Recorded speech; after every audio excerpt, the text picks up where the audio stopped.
EVM के वोटों और वीवीपैट की पर्चियों की 100% क्रॉस चेकिंग की मांग को लेकर गुरुवार को सुप्रीम कोर्ट में सुनवाई हुई थी। बेंच के सामने पिटिशनर्स के वकील निजाम पाशा ने यह दलील दी थी कि ऐसा कोई प्रबंध होना चाहिए जिससे वोटर अपना वीवीपैट स्लिप बैलेट बॉक्स में खुद डाले। तो कोर्ट ने इस पर सवाल किया कि इससे क्या वोटर की प्राइवेसी का अधिकार प्रभावित नहीं होगा।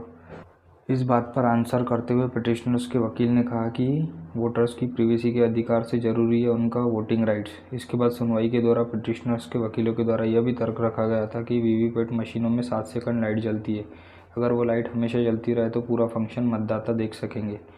इसके बाद वीवीपैट की 100% पर्चियों की गिनती किए जाने वाले मांग की याचिका पर एडवोकेट प्रशांत भूषण ने कोर्ट में न्यूज़ रिपोर्ट दिखाया था कि मॉक ड्रिल के दौरान एक अतिरिक्त वोट बीजेपी के पक्ष में पाया गया, जिस पर सुप्रीम कोर्ट ने चुनाव आयोग से इस पर जवाब मांगा।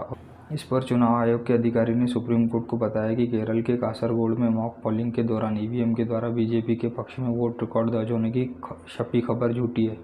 चुनाव आयोग के वकील मनिंदर सिंह ने सुप्रीम कोर्ट से कहा कि इस तरह की मांग को लेकर याचिकाएं देश भर के हाईकोर्ट में दाखिल की गई है। सभी हाईकोर्ट के द्वारा उन्हें खारिज कर दिया गया है।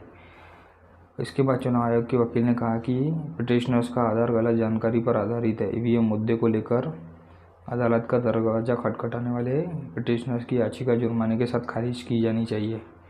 तो दोनों पक्षों की दलीलों के साथ सुनवाई पूरी होने के बाद बेंच ने यह निर्णय सुरक्षित रख लिया। जस्टिस संजीव खन्ना और जस्टिस दीपांकर दत्ता की बेंच ने सुनवाई के दौरान कहा कि हर चीज़ पर संदेह नहीं किया जा सकता और पिटिशनर्स को ईवीएम के हर पहलू के बारे में आलोचना नहीं करनी चाहिए।